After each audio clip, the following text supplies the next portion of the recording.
Everybody, welcome back. Obviously, if you've been here before, so welcome back. If this is your first time, welcome in. Today, I'm carrying on with showing what you get from joining factions, and we are with the Elven Covenant today. And then it gets dark. Actually, a good chance to show off the statues. So last time I covered the Stormhold one, and if you remember, there was a lot of statues and fountains that you got just by default joining Stormhold. Well, with this one, there aren't that many, but we get this. So I think that's the Mulligan, which is like a big stag that you can get. But can you hear that? You can actually hear yourself in the water. I like it. It's a fountain, you can drink from it. You probably shouldn't once you've had your shoes in it though. These are our building pieces. I have a repair hammer this time so you can actually see what they're called. It's Anthracite Temple Stairs. So when you first join the faction, the first level that you unlock your knowledge, there you go here, you'll learn White Oak. And then you can move that up to Anthracite Brick. If I'm pronouncing this wrong, I'm a Geordie. It's just what happens. Then you get Anthracite Fortified. And then you move up to Temple. I always like to get the highest level of building piece you can. It just, I don't know, it feels a bit more safe. So that's that. It's just kind of a grey stone. I like it. White Oak is also nice, but if you're using it on a server where buildings can get damaged, the durability isn't as good as this stuff, so you might not want to. We get a lot of furniture when you join the faction. Well, you can unlock the knowledge for this. And this is the armour that you get. So you get given this when you join them. It's wilderness stuff. I have the enhanced version on this fella here, just because I thought he deserved something a little bit better than basic. The Night Ranger bow and Dawn's Edge. They're your first level ones that you get given. His are upgraded because, you know, he's fancy. We get this nice throne here.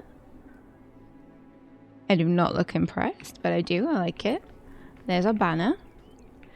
We have Mulligan's Twilight. It's basically a fluid press.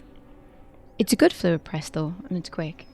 So you can just put these items in as you would a normal fluid press, and you get your stuff. You also have the Crescent Oculus here, which is their version of the Thrall Wheel. I don't think any of their thrall wheels are better than the others, they just all look different. We have this moon pool fountain, I think it is. And then you have this little bowl here. It's called I want to say moon pool as well. Is this going to show us? No, just want to talk about the table. But you can drink from that bowl. So that's it really for when you join. Now we're on to the sub-factions. So we're going to go over here with the Vyrithian Veil, is what I'm just going to call them, the Veil, because I don't think I'm getting the first part right. So when you join them, we don't really get any building pieces or anything fancy like that, but the armour is good. So we go down here, this is our sub-faction. So the first level is Crescent Armour basically, and the Blade of Vyrithian Veil. You unlock banners, which you do, I think, for every sub-faction. The Crescent Shrine. Now, the Crescent Shrine is a good one. I'll show you that in a minute. But our high-level armour is the Crescent Highborn stuff, which is what she's wearing. You get the Temple Axe, which is a one-handed weapon. The Great Sword of the Flame, which is a two-handed sword. And Ashira's Light. It's a two-handed weapon, and I think it's a katana, where we can look. Now, the Crescent Shrine... it's basically, you know, the Frost Temple Forge, where you have to go to make your black ice weapons and some of the AOC crafting ingredients. And where you can also craft pets. It just saves you having to travel all the way up to the Frost Temple. That's if you don't have mods where they have their own versions of the, like, you can get, from Beyond Stations, you can get a Volcanic Frost Forge, which is basically both of them. But if you don't have any of that, these are still good to have. So let's have a look at her armour. It's fancy. I like it. It's on RP servers, people used to use it if they had to go to like a fancy function. It's light armour, so you're not going to get a lot of protection with it. It gives you 10 agility weapon damage and 40 health, so it is good. Especially if you're going for an agility build. But like I said, it is light, so the values aren't too great. Now we can check out the weapons in a bit. But that's all anything interesting from joining there. I mean, to be fair, the armor and weapons are good. So on this side, we have Sentinels of Ancaelon. I'm just going to call them the Sentinels, just to keep it simple. The armor, I don't really know what to make of it. I'm sure that is one of the medium armors from Sipta. The bottom 3 pieces look like that. Anyhow, it's medium armor. It just gives you armor value. It doesn't say that it adds anything extra, so no health, no added agility, strength damage, any of that. But by joining them, you can make the Bow of the Highborn, which used to be a really good bow, but I don't think it's as strong as it used to be. Elite Knives of the Crescent. So these are the upgraded versions. You obviously have to craft the first one first, and then you'll get upgraded to the Bow of the Highborn. Same with the Crescent Knives. You can also craft arrows. They have their special arrows. Crescent arrows do 25 health damage with 21% armor penetration. It's quite good. But these are the good ones, the restoration arrows. They're healing arrows. I know base Conan, you can make healing arrows. These just, they look nicer, and I think they're stronger.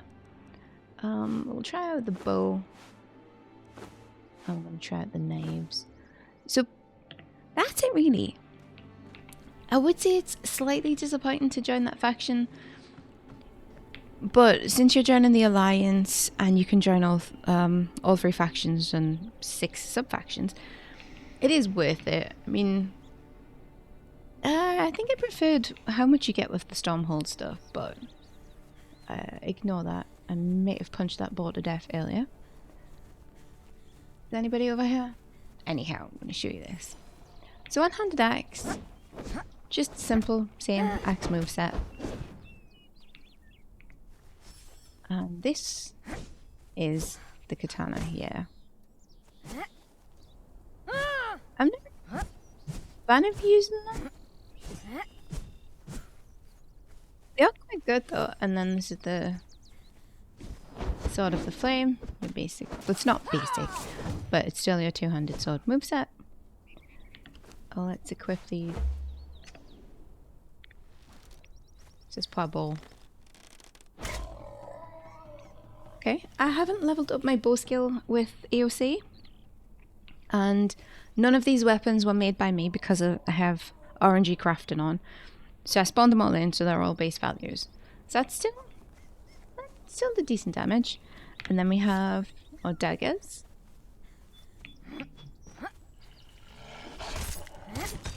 Just your normal dagger stuff. I feel like daggers are fun, but I don't think I'm accurate enough with them, to be fair. So if I'm anything, I will normally go for a one-handed axe. I did a few months ago start using, actually it's a while ago, I started to like to use a shield with it. I don't know why I'm going back in. Or a bow. I like to kill things before they get to me. When I'm playing MMOs, I like to be a hunter. Lord of the Rings Online, I'm always a hunter on that. All in all, I do like the weapons. I like the aesthetic of the Crescent armor, just because it's fancy. But for something like this, when I have VAM designs and weapon arsenal, it probably wouldn't give me enough protection if I was going to go up against the bosses. But if there's a group of you, you know, why not? Well, that's all I have to say about this side. Now I have covered this side of the Alliance. And as I said last time, I will be going to join the other side, which has the Vanguls, the Cold Embrace, and another one, which I can't think of right now. So if you'd like to see that, catch me next time. Thank you to anybody who watched. If you want to, feel free to like and subscribe. I have been getting a few subscribers recently. Thank you to all of you. I never thought anybody would watch, but I'm glad you have. So hopefully see you all next time.